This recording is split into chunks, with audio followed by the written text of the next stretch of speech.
Welcome to the bird media. నేను మీ పవన్ కృష్ణమూర్తి. దావోస్లో జరుగుతున్నటువంటి world economic ఫోరంలో Telangana టీంలో మెగాస్టార్ చిరంజీవి గారిని చూసి చాలామంది షాక్కి గురయ్యారు.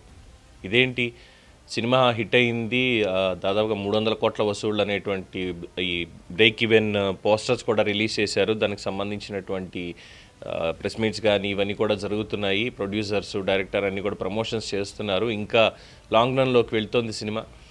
దుబాయ్లో దీనికి సంబంధించి ఒక ఈవెంట్ ఏదో ఉంటుంది అని చెప్పని దుబాయ్ వెళ్తున్నారు అన్నారు కదా. All the sudden Revanth Reddy గారితో దావోస్లో చిరంజీవి గారు ప్రత్యక్ష అవడం ఏంటి అంటూ చాలామంది షాక్లో ఉన్నారు. చిరంజీవి గారు కూడా చాలా ఉత్సాహంగా ఈ టూర్లో పాల్గొనడం అనేది జరిగింది. ముఖ్యంగా రేవంత్ రెడ్డి గారి వ్యూహాన్ని ఇక్కడ మెచ్చుకోక తప్పదు. బికాజ్ ఇటీవల కాలంలో జరుగుతున్నటువంటి అనేక అంశాలు, ముఖ్యంగా సినీ పరిశ్రమకి రేవంత్ రెడ్డి గారు ఏదో వ్యతిరేకంగా ఉన్నారు అని గతంలో జరిగినటువంటి సంధ్యా థియేటర్ ఘటనలో అల్లు అర్జున్, తర్వాత మిగతా సినిమా రేట్లు పెంచడం కావచ్చు, టికెట్ రేట్లు, వీటికి సంబంధించి మాట్లాడడం, ఇలా ఎన్నో రకాలుగా వచ్చి ఆయన మీద బ్యాడ్ రిమార్క్ వచ్చేలాగా కొంతమంది దాన్ని క్రియేట్ చేసుకుంటూ వచ్చారు. But all the time he is saying that నేను ఇండస్ట్రీతోటే ఉన్నాను, ఇండస్ట్రీలో ఉన్నాళ్ళు అందరూ కూడా నాకు సన్నిహితులే, మిత్రులే అంటూ కూడా ముందు నుంచి చెప్తున్నారు. ఈవెన్ అది హైడ్రా తీసుకున్నటువంటి నిర్ణయంతో అక్కడ నాగార్జున కన్వెన్షన్ కూల్చివేయడం కావచ్చు, ఏదో ఎలకేటెడ్ బఫర్ జోన్లో ఉన్నటువంటి దాన్ని, ఆ తర్వాత జరిగినటువంటి ఇవన్నీ చూసినప్పుడు చట్టపరంగానే ముందుకెళ్తున్నాను తప్పితే ఎవరి మీద కూడా వ్యక్తిగతమైనటువంటి కక్షలు లేవు, సినిమా ఇండస్ట్రీకి సంబంధించి అందరూ నాకు సన్నిహితులు అని చెప్పేటువంటి ఒక కార్యాచరణ అనేది దీనిలో స్పష్టంగా కనిపిస్తోంది. ఇక మెగాస్టార్ని తీసుకెళ్లడం వెనక అంతర్యం ఏంటి అనేది చూసినప్పుడు గతంలో చూసాం. హైదరాబాద్లో జరిగినటువంటి బిజినెస్ ఎక్స్పో ఏదైతే ప్రభుత్వం ఆర్థిక సదస్సుని నిర్వహించిందో అప్పుడు కూడా ప్రత్యేకంగా సినిమా ఇండస్ట్రీకి సంబంధించినటువంటి దర్శకులు కావచ్చు, టాప్ ప్రొడ్యూసర్స్ కావచ్చు, వీళ్ళందరితోటి కూడా ఒక కాంక్లేవ్ లాగా నిర్వహించి సినిమా ఇండస్ట్రీకి ఫ్యూచర్ సిటీలో కూడా మీరు స్టూడియోలు నిర్మించండి, ఖచ్చితంగా వరల్డ్ క్లాస్ సినిమాలు అనేది మన తెలుగు గడ్డ నుంచి వెళ్ళాలి, తెలంగాణ గడ్డ నుంచి వెళ్ళాలి అని చెప్పి వాళ్ళని కూడా కోరడం, ప్రొడ్యూసర్స్ కూడా దానికి సంబంధించి స్టూడియోస్ కావచ్చు, థియేటర్ నిర్మాణం కావచ్చు, ఎందుకంటే నార్సింగిలో ఫ్యూచర్ సిటీకి కూతవేటు దూరంలోనే దీనికి సంబంధించినటువంటి నిర్మాణాలు చేపట్టడం, అల్లు అరవింద్ గారి అల్లు సినిమాస్ కావచ్చు, లేదు అంటే అల్లు స్టూడియోస్ కావచ్చు, ఇవన్నీ నిర్మాణం అవుతూ ఉండడం. అలాగే అక్షయ్ కుమార్ లాంటి వాళ్ళు కూడా వచ్చి ఫ్యూచర్ సిటీలో మేము స్టూడియో నిర్మాణం చేస్తామని చెప్పి వాళ్ళు రావడం, అజయ్ దేవగన్ లాంటి వాళ్ళు కూడా మీ హ్యాండ్స్ జాయిన్ అవుతామని చెప్పి అంటూ ఉండడం, అలాగే ఫ్యూచర్ సిటీలో ఏమేమి ఉండాలని చెప్తూ ఉండడం, వీటన్నిటినీ కూడా ఒక ఎమినెంట్ పర్సన్ తోటి ప్రజెంట్ చేయాలి అనేటువంటిది. అలాగే సక్సెస్తో ఉన్నటువంటి చిరంజీవి గారు, అందులోనూ పూర్వాశ్రమంలో కాంగ్రెస్ పార్టీలో మాజీ మంత్రిగా చేస్తున్నారు, రాజ్యసభ సభ్యుడిగా పనిచేస్తున్నారు కాబట్టి ఆ రిలేషన్ కూడా ఉంది అనేది ఇక్కడ చాలా స్పష్టం అవుతోంది.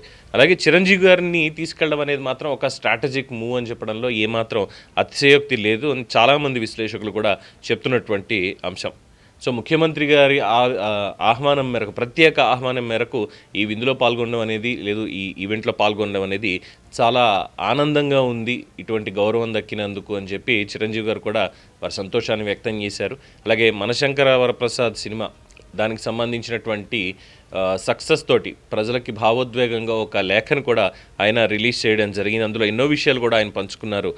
సో అప్పుడే దుబాయ్లో ఈవెంట్ ఉంటుంది, లేదు దుబాయ్ వెళ్తున్నారు అనేటువంటి ఒక వార్త బయటికి రావడం, all the sudden Revanth Reddy గారితో ఆయన దావోస్లో ప్రత్యక్షం అవడం చూసిన తర్వాత ఎస్, సినిమా ఇండస్ట్రీకి ప్రభుత్వం అండగానే ఉంది, ఎవరి మీద వ్యతిరేకతతో అయితే లేదు. ఇటీవల కాలంలో వస్తున్నటువంటి ఈ వార్తలు కావచ్చు, లేదంటే ప్రకటనలు కావచ్చు, ఇవన్నీ కేవలం ఏంటంటే పైన కావాలని కొంతమంది క్రియేట్ చేస్తున్నట్టుగానే ఉన్నాయి తప్పితే end of the day cinema ఇండస్ట్రీకి ప్రభుత్వం వ్యతిరేకం ఏమీ కాదు.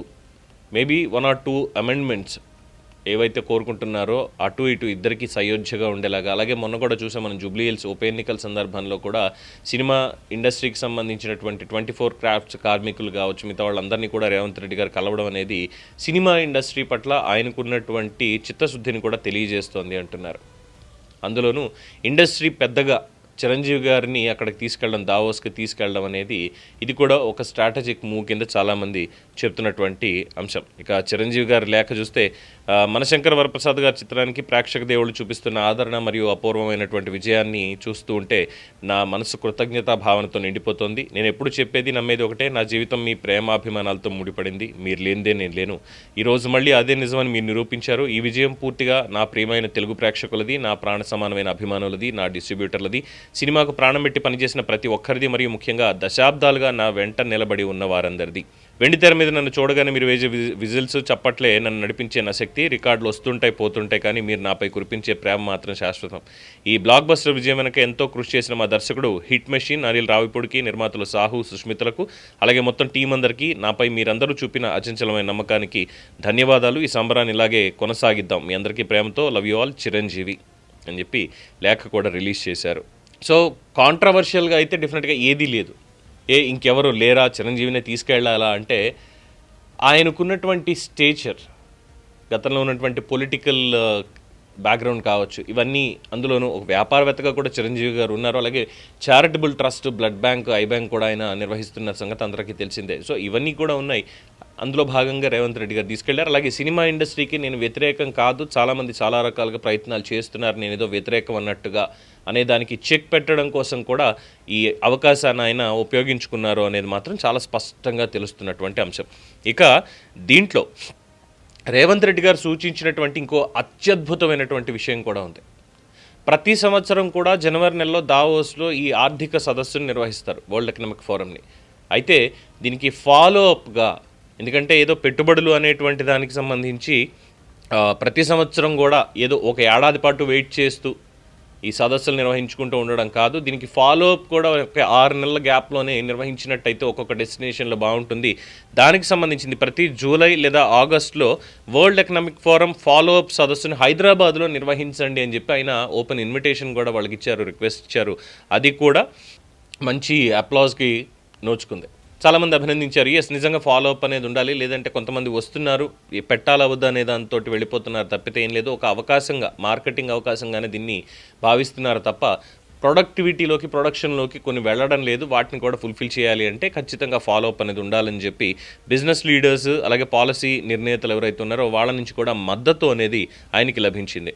సో తెలంగాణ రైజింగ్ 2047 విజన్ డాక్యుమెంట్స్ని అక్కడ ఆవిష్కరిస్తూ మెగాస్టార్ చిరంజీవి గారితో, అలాగే మంత్రులు వీళ్ళందరితోటి కలిపి తెలంగాణ ఏ విధంగా ముందుకు వెళ్ళబోతోంది, మా పరిపాలన ఎలా ఉంది, అలాగే మా విజన్ అనేది ఏంటి, అలాగే ఫ్యూచర్ సిటీ నిర్మాణం 30,000 ఎకరాల్లో ఫ్యూచర్ సిటీ నిర్మాణం ఎలా ఉండబోతోంది, దాంట్లో ఏమేమి రాబోతున్నాయి, అలాగే ఏఐ ఇన్నోవేషన్ హబ్ కింద నెక్స్ట్ లెవెల్ లైఫ్ సైన్సెస్ పాలసీలను అమలు చేసే దాని మీద, వీటన్నిటికీ సంబంధించి, అలాగే మూసి పునరుజ్జీవానికి సంబంధించినటువంటి అంశాలు వీటన్నిటినీ, అలాగే నైట్ టైం ఎకానమీని ప్రోత్సహిస్తూ హైదరాబాద్లో ఏం చేస్తున్నాం అనే దానికి, తొలి 24 గంటల నగరంగా హైదరాబాద్ని ఏ విధంగా టర్న్అవుట్ చేస్తున్నాం అనే దాని మీద ఇచ్చినటువంటి ప్రజెంటేషన్కి చాలామంది అభినందనలు తెలియజేశారు. అలాగే పెట్టుబడులు పెట్టడానికి కూడా ఆసక్తి చూపిస్తున్నారు.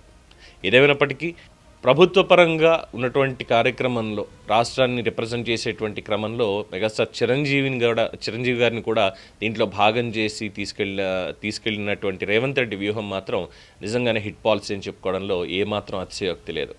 సో ఫర్దర్గా జరిగేటువంటి దాంట్లో ఇండస్ట్రీ కూడా ఈ సమాజంలో భాగమే. మీరు కూడా ఈ ప్రభుత్వ నిర్వహణలో, లేదంటే ఈ ప్రభుత్వాన్ని ముందుకు నడిపించడంలో, సమాజాన్ని ముందుకు నడిపించడంలో మీరు కూడా ఇందులో భాగస్వాములే అనేటువంటి ఒక చక్కటి సందేశాన్ని ముఖ్యమంత్రి రేవంత్ రెడ్డి ఇవ్వడం ఇందులో భాగంగా తెలుస్తోంది. చూద్దాం ముందు ఇంకెటువంటి నిర్ణయాలు తీసుకుంటారో, ఇంకెటువంటి సర్ప్రైజెస్ అనేవి ఉంటాయో. దీని మీద మీ అభిప్రాయాన్ని కామెంట్స్ రూపంలో తెలియజేయండి. చూస్తూనే ఉండండి ది బర్డ్ మీడియా.